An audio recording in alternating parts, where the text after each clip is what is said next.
All right, so let's go ahead and get started with your tarot cards, and then we will pull some oracle cards. Or I actually have some oracle cards pulled already to save time. Okay, please give me a message for Sagittarius regarding their spiritual gifts. What are their spiritual gifts? We're just looking into some of your spiritual gifts. Of course, all of them won't come out in this reading. Okay. Ooh, we have the Seven of Swords. This card, to me, especially in this deck, represents defense, self-defense. Okay, so you may be the type that's good with doing return to senders or with doing protection work. Okay. Tell me more about Sagittarius gifts. We also have the Ace of Cups. So you're a very empathic person. You're able to tap into other people's emotions. Okay, you can observe how other people are feeling, okay, through the way that they speak, through their body language. Okay, you may be good at even reading people's thoughts. We have the Six of Cups, so you all would be good with working with children or working with pets. Okay, also doing inner child work may be something that your specialty would be in. Okay, but with the Seven of Cups, you may be a little bit lost as far as knowing where to start, or maybe, like I said, a lot of us have several spiritual gifts. We don't have just one, so you may not know which one to work on, or maybe you start working on one of them and then you get distracted by doing something else. So you all are going to have to work on your concentration. Okay, it may not be for all of you, but some of you definitely do need to work on your concentration. You could also be somebody that is good with like hypnosis or regression type work, where you have people hypnotize people and have them recall memories and things of that nature. Okay, we have the Five of Cups and the Four of Cups. Okay, so sometimes you all may find that you yourself are feeling dissatisfied with life. You may be feeling sad. This could be, if you start feeling this way out of nowhere, it is because of this Ace of Cups card. You are very empathic, so sometimes you are feeling other people's feelings. They're not your own. So what you all would have to master is being able to cleanse your energy. You will have to learn how to properly cleanse your energy, and knowing how often to do it, and which cleansing method is best for you, because you do pick up other people's emotions. Okay, also you may start to feel this way, dissatisfied with life, because you can be a little bit confused as far as what to do. Maybe you never feel fulfilled. You would be the type, some of you, who are like the perpetual student, like you're always in school. You in school your whole life. You like getting 3, 4, 5 different degrees.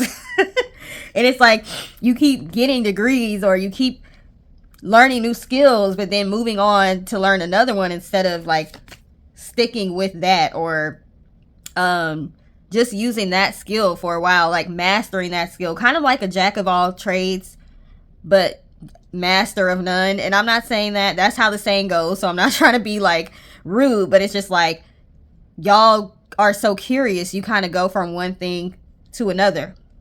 However, it looks like the area of doing defense work, okay, protection work, things of that nature,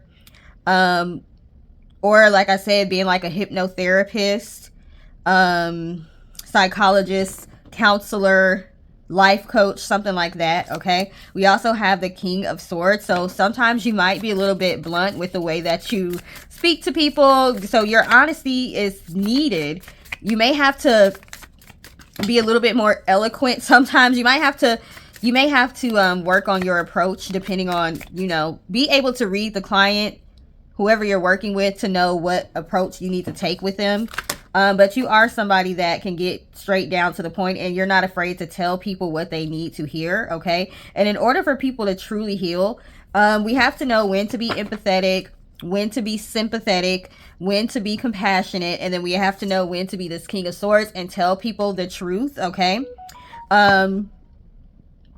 when you have spiritual gifts, you do have to have, tell people what you see, but sometimes there may be things that you may have to hold back. Sometimes there may be things that people are not ready to hear. That's why there's the fine line between psychologists, psychiatrists and people doing life coaches, like we kind of need to stay in our lane. If you don't have like a psychology degree, you have to know sometimes when to release information.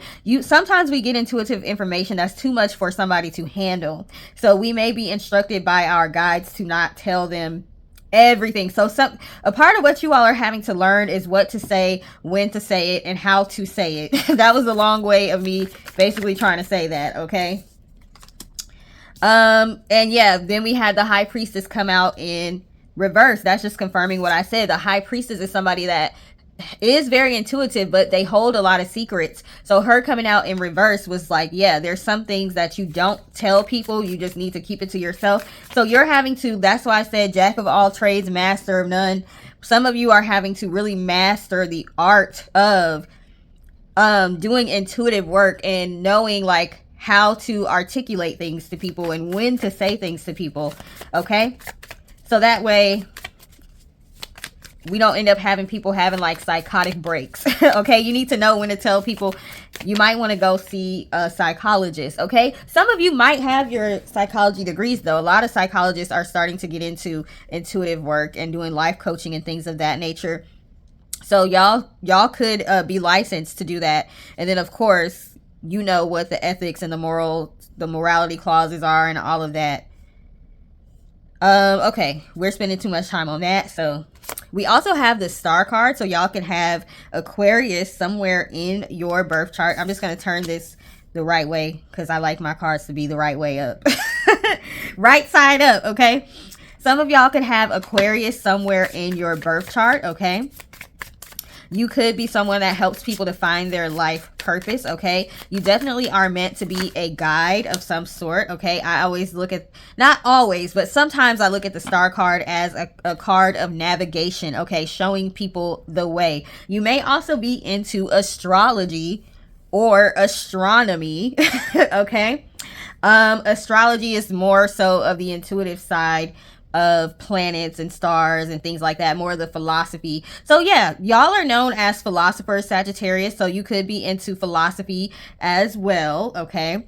With this King of Wands, okay, you are meant to most likely be an entrepreneur and use your spiritual gifts to create some sort of income for you, okay? With this Lion in the back, you all could have Libra, well, maybe Libra. I didn't mean to say Libra, but you could have Libra, or you may need to incorporate some balance into your life, okay? But I was going to say you all could have Leo somewhere in your birth chart. Very, very confident people, very vibrant, okay? Life of the party type of people, okay? Very, very passionate people. You have the ability to captivate people because you speak with a lot of passion. So you could even be like motivational speakers. We have the Knight of Wands. I just said life of the party. Like you all dance to the beat of your own drum. Look at this horse in the back. I never noticed this horse back here. Y'all see this? I don't know why I've never noticed that. I've never noticed that. Okay, maybe you all are the type of people that are very, very like analytical as well, because I just said I never even noticed that horse in the background. Y'all pay attention to everything, okay? Y'all be all up in people's business. Watching people's body language, watching, you know, how they speak, listening to the inflection in their voice, all of that, okay? But those skills, those little detective skills, okay, might be useful for y'all. But you all have very youthful, inviting energy, okay? So it would not be hard for you to get clients or speak with people or go to social gatherings, things of that nature. The Page of Wands come out, and I always say this card reminds me of Sagittarius. Y'all have the Page of Wands type of energy, just excited about life, just inspired. And you know, that's why y'all get into that Seven of Cups energy sometimes, because you get inspired by something and you drop that what you're doing and want to work on something else. But y'all are gonna have to pick one thing and kind of like try to master that before you move on to something else, okay? Yeah, the four of Swords. Y'all gotta chill out sometimes. Chill out sometimes, meditate sometimes, sit still sometimes, okay? Please give me one more and we'll look at our